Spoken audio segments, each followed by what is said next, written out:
L-Assoċjazzjoni Maltija tas-Social Workers, l-MASW, esprimiet il-kondoljanzi tagħha lill-familja u l-ħbieb tat-tifla ta' 7 snin li nstabet mejta f'kunvent f'Ħażabbar. Fi stqarrija l-assoċjazzjoni deskrivit il-każ bħala wieħed traġiku.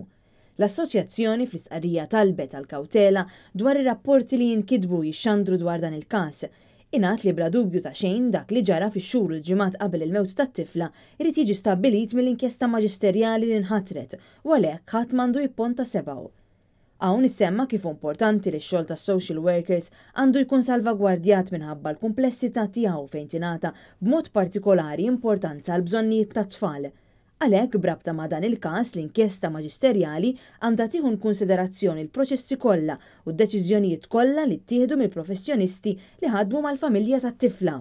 Dan filwaqt li l-assoċjazzjoni appellat biex sitwazzjoni simili qatt ma nisimgħu dwarha darb'oħra f'pajjiżna.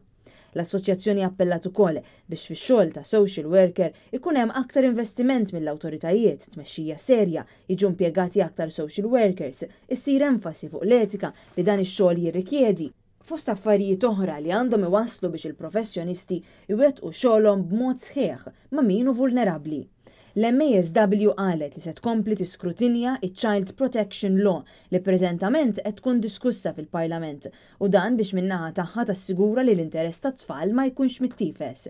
Fl-istqarrija semma wkoll li hemm bżonn aktar minn qatt qabel il-liġi li tistabbilixxi l-awtorità dwar l-istandards tal-kura dan għaliex fin-natura tax-xogħol ta' social workers dawn huma bżonjużi.